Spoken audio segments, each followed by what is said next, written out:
Cancer ये एक ऐसा नाम है कि कोई कितना ही पावरफुल क्यों ना हो, कितना स्ट्रॉन्ग क्यों ना हो, जैसे ही वो सुनता है कि उसे कैंसर है, उसकी हालत ख़राब हो जाती है।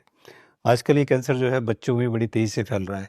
जिस तरह से डायबिटीज़ बहुत तेज़ी से फैल रही है, उस तरह से कैंसर भी बहुत तेज़ी से फैलना शुरू कर दिया है। यहाँ पर सबसे पहले मेरी आपसे एक रिक्वेस्ट है कि ये जो कैंसर है, जिसको सुनते ही इसके नाम से डर लगता है, इसको जब भी आपको प्रोनाउंस करना हो, आप इसको सी बोलिए या सीआर बोलिए। जैसे जब भी मैं अपने पेशेंट से बात करता हूँ, तो मैं बोलता हूँ आपके ब्रेस्ट में सीआर है या ब्रेस्ट में सी है, यानी कि अगर ब्रेस्ट कैंसर है, तो ब्रेस्ट में सी है या ब्रेस्ट में सीआर है। इस तरह से आप इसको बोलना शुरू करें, ये काफ़ी डर को ख़त्म कर देता है। International agency for research on cancer, इनकी एक लेटेस्ट स्टडी आई है, जिसमें 10 कंट्रीज़ के 22 एक्सपर्ट्स ने जो है ये स्टडी की है, और उन्होंने बताया कि अगर आप अपनी लाइफ़स्टाइल को हेल्दी बनाएँ, तो आप कैंसर को 50% तक रोक सकते हैं। जी हाँ, ये स्टडी है, इसका लिंक मैंने नीचे दे दिया है, आप इसे देख सकते हैं। और इसमें जो सबसे मेजर पॉइंट उन्होंने बताया है, वो ये बताया है कि कैंसर होने के चांसेस सबसे ज़्यादा प्रोसेस्ड और रेड मीट से होते हैं। तो अगर आप प्रोसेस और रेड मीट को एकदम से बंद करें, तो आप हार्ट डिजीज़, डायबिटीज़ टाइप 2 और कैंसर से भी अपने आप को बचा सकते हैं। 50% से ज़्यादा इसके चांसेस हैं। और ये जो आप देखेंगे नेशनल फैमिली हेल्थ सर्वे, ये इंडिया का जो है, इंडिया में 80% लोग जो है वो नॉन वेजिटेरियन है, 80%, और 20% लोग जो है ये वेजिटेरियन है। और इंडिया में जो सबसे ज़्यादा हाई नॉन वेज जो खाया जाता है, जो पॉपुलेशन है हाई नॉन वेज की, वो है तेलंगाना है, आंध्र प्रदेश है, वेस्ट बंगाल, तमिलनाडु, उड़ीसा और झारखंड। यहाँ पर सबसे ज़्यादा नॉन वेज खाया जाता है। और जो लो नॉन वेज खाया जाता है, मतलब कम जो नॉन वेज खाया जाता है, वो स्टेट है हरियाणा, पंजाब, गुजरात और राजस्थान। यहाँ पर नॉनवेज जो है वो कम खाया जाता है। तो आज हम इस वीडियो में जानेंगे कौन से हैं वो 7 रिस्क फैक्टर कैंसर के, कि अगर हम उसको ध्यान दें तो हम 50% से ज़्यादा हमारे चांसेस है कि हम कैंसर से बच सकते हैं। और ये जितने भी रिस्क हैं, इसमें से 80% जो चीज़ें हैं वो हमारे कंट्रोल में हैं, और 20% जो है वो हमारे कंट्रोल में नहीं है। यानी कि 80% तो हम अपने आप को क्योर कर ही सकते हैं। तो आइए शुरू करते हैं वीडियो को। नमस्कार, मैं हूं मानस समत, फाउंडर भारत पाती हेल्थ केयर, जो कि एक ऑनलाइन वेलनेस प्लेटफॉर्म है, जहां पर अपनी एक्सपीरियंस और वेल क्वालिफाइड टीम के साथ हम इन सब बीमारियों का ट्रीटमेंट करते हैं। और अब तक इंडिया के अलावा 9 अदर कंट्रीज़ के, US, UK, Germany, Canada, UAE, 33,000 से ज़्यादा पेशेंट हमसे जुड़कर अपनी लाइफ को एक हेल्दी बना चुके हैं और अपनी एलोपैथी दवाइयों से मुक्ति पा चुके हैं। तो अगर आपको भी कोई दिक्कत परेशानी है, तो आप इस नंबर पर या हमारी वेबसाइट पर जाकर हमसे कांटेक्ट कर सकते हैं। और यहाँ पर जितने भी कैंसर पेशेंट हैं जिनका ट्रीटमेंट चल रहा है या ट्रीटमेंट हो चुका है, रेडियो, कीमो जो भी हो चुका है, सर्जरी हो चुकी है, और अब डॉक्टर ने कहा कि आप बिल्कुल ठीक हो, उनसे भी मेरी रिक्वेस्ट है, जो पोस्ट कैंसर पेशेंट है, कि एक बार हमसे कॉन्टैक्ट जरूर करें, ताकि हम मिलके इस कैंसर को रिकरेंस होने से रोक सकें, यानी दोबारा ना हो। मैंने देखा है कि अक्सर केस में, मैं मोस्टली केस में ये देखता हूँ कि उन्हें जब डॉक्टर उन्हें बोल देता है कि आप बिल्कुल ठीक हैं, पेट स्कैन है, आप बिल्कुल सही है, लेकिन फिर उन्हें दोबारा से होता है। हमेशा मैं ये देखता हूँ दोबारा से होता है। तो हमारे साथ चल के आप इस चीज़ को काफ़ी हद तक आप उसको ठीक कर सकते हैं। अब चलते हैं वीडियो में। जैसे मैंने आपको बताया था कि लेटेस्ट स्टडी के अकॉर्डिंग, अगर हम अपनी लाइफ़स्टाइल को हेल्दी बनाएँगे, तो ना केवल हम कैंसर से, बल्कि हार्ट डिजीज़ और डायबिटीज़ से भी बच पाएँगे, और 50% से ज़्यादा कैंसर के जो रिस्क है उसको हम कम कर पाएँगे। तो उसमें से जैसे मैंने बताया कि 80% ये चीज़ें हमारे हाथ में है, 20% हमारे हाथ में नहीं है। तो शुरू करते हैं और बताते हैं कि कौन से हैं वो 7 रिस्क फैक्टर। तो ये पहला रिस्क फैक्टर है, वो है तम्बाकू, सिगरेट, गुटखा। ये आप जानते हैं कितना बड़ा कारण है ये कैंसर होने का, और आपको अच्छी तरह पता है, इसके पैकेट के ऊपर लिखा भी होता है, इट्स कॉज कैंसर। तो सबसे पहले, और ये हमारे हाथ में है, हम इससे बच सकते हैं। अगर हम बंद कर दें, तो ये बहुत बड़ा रिस्क जो हमारा खत्म हो जाएगा, और काफ़ी हद तक हम कैंसर से बच सकते हैं। तो ये हमारे हाथ में है। अगर ये हो रहा है, तो ये हमारी वजह से हो रहा है, इसमें किसी दूसरे का काम नहीं है। दूसरा, अल्कोहल, शराब। ये ग्रुप 1 कार्सिजन है, और ये 7 तरह के कैंसर्स जो इसका रीज़न होते हैं, और ये भी हमारे कंट्रोल में है। इसको हम रोक सकते हैं। अगर हम ये ना पिएँ, ना यूज़ करें, तो हम इसकी वजह से हो रहे कैंसर से बच सकते हैं। ये हमारे कंट्रोल में है। तीसरा, high processed food, physical inactivity और ओबेसिटी, ओवरवेट। इसकी वजह से भी ये सारे कैंसर होते हैं, और ये भी हमारे पूरे कंट्रोल में है। अगर हम ये ना खाएँ, फिजिकल एक्टिव रहें, मोटापा ना हो, तो हम इस तरह के कैंसर से बच सकते हैं। ये भी हमारे हाथ में फुल्ली कंट्रोल्ड है। फोर्थ, इन्फेक्शन, जो कि hepatitis B and C, HPV और एच पाइलोरी, ये भी फुल्ली हमारे हाथ में है। अगर हम चाहें, हम उल्टा सीधा ना खाएं, उल्टी-सीधी चीज़ें ना करें तो हम इससे बच सकते हैं। ये भी फुल्ली हमारे हाथ में है। 5th हम बात करते हैं रेडिएशन की।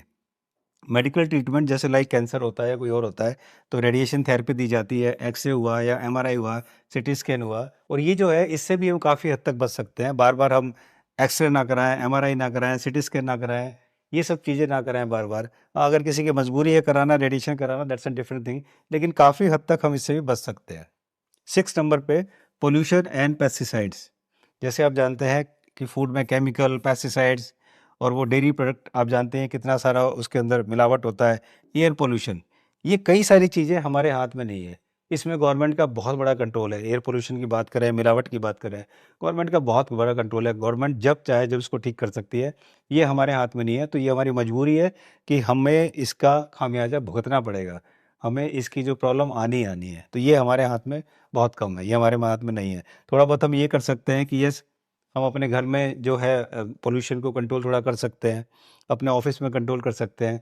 पेस्टिसाइड्स, केमिकल की बात करते हैं, हम कुछ ऐसा फूड ढूँढें जहाँ जिसमें केमिकल ना हो, बहुत सारे ऑर्गेनिक्स आते हैं, वो हम ढूँढ सकते हैं। तो थोड़ा बहुत हम ये सब कर सकते हैं जो हमें करना चाहिए। तो ये थोड़ा बहुत हम इसको कंट्रोल कर सकते हैं। 7th स्ट्रेस एंड टेंशन, ये पूरा हमारे हाथ में है। हम स्ट्रेस टेंशन को कंट्रोल हम कर सकते हैं। स्ट्रेस टेंशन से क्या होता है कि हमारे इम्यून सिस्टम जो है वो वीक हो जाता है और कैंसर में जो सबसे बड़ी प्रॉब्लम है वो इम्यून सिस्टम की है। अगर आपका इम्यून सिस्टम अच्छा है तो फिर कैंसर नहीं हो सकता और है, और तो इम्यून सिस्टम इसको ठीक कर सकता है।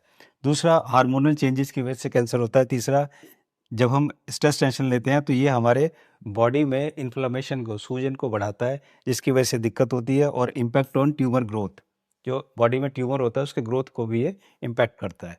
तो ये जो है इस तरह से स्ट्रेस और टेंशन भी इसका एक कारण होता है। और जैसा कि मैंने बताया था कि इस स्टडी में ये बताया गया है कि प्रोसेस्ड और जो रेड मीट है वो सबसे बड़ा कारण है कैंसर का ही नहीं, कैंसर के साथ हार्ट डिजीज और डायबिटीज़ का। अगर आप 50 ग्राम डेली प्रोसेस्ड मीट लेते हैं तो 18% रिस्क आपका बढ़ जाता है कैंसर का। तो यहाँ पर बहुत सारे लोग ऐसे भी हैं कि उन्हें वो चाहे मर जाएँ, चाहे कुछ भी हो जाए, लेकिन वो मीट नहीं छोड़ने वाले, वो नॉनवेज नहीं छोड़ने वाले।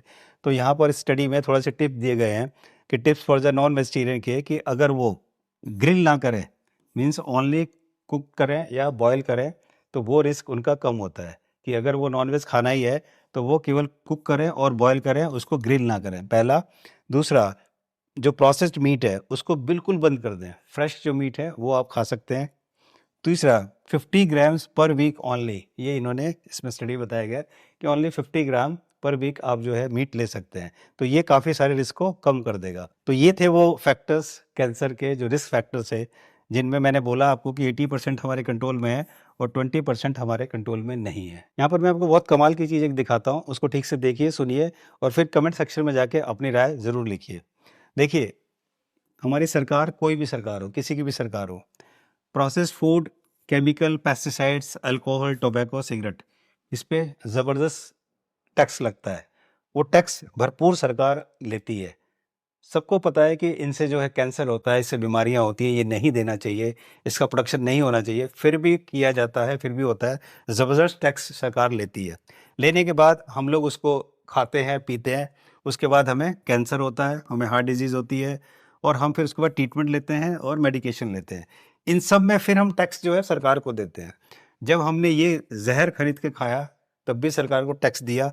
ज़हर खाने के बाद जब हम मरने को हुए, हमें ये प्रॉब्लम हुई, फिर इसके इलाज का टैक्स भी हम सरकार को दे रहे हैं और उसके बाद एक दिन वो पेशेंट जो है दुनिया से चला जाता है। तो आप सोचिए, जो भी टैक्स मिला उससे सरकार क्या कर रही है, उससे ग्रेट इंफ्रास्ट्रक्चर तैयार हो रहा है। बड़ी-बड़ी सड़कें, बड़ी-बड़ी बिल्डिंगें, बहुत बड़ा इंफ्रास्ट्रक्चर तैयार हो रहा है। किसके पैसों से? पहले ये खिलाया जाता है, टैक्स वसूला जाता है, फिर बीमारियाँ होती हैं, यहाँ भी वसूला जाता है, फिर वो मर जाता है और उन्हीं के पैसों से ये बड़ी-बड़ी रोड, बड़े-बड़े इंफ्रास्ट्रक्चर तैयार किए जाते हैं और जिसके पैसों से हुआ वो बेचारा इस दुनिया में है ही नहीं। तो आप इसको थोड़ा-सा समझिए कि ये हो क्या रहा है। मतलब हमारे ऊपर इतना तो कंट्रोल होना चाहिए कि हम ये सब चीज़ें ना करें। अगर ये हम ये कर पाएँगे तो हम कैंसर तो छोड़िए, बाकी और भी बीमारियों की मुझे नहीं लगता कि और बीमारियाँ भी हमें होंगी। तो फाइनली मेरी आप सबसे एक रिक्वेस्ट है, अल्कोहल, टोबैको, सिगरेट और प्रोसेस्ड नॉन-वेज और प्रोसेस्ड फूड, इसको आप तुरंत बंद करें। अगर नहीं बंद कर सकते तो इसको बहुत ही कम क्वांटिटी में लेना शुरू करें।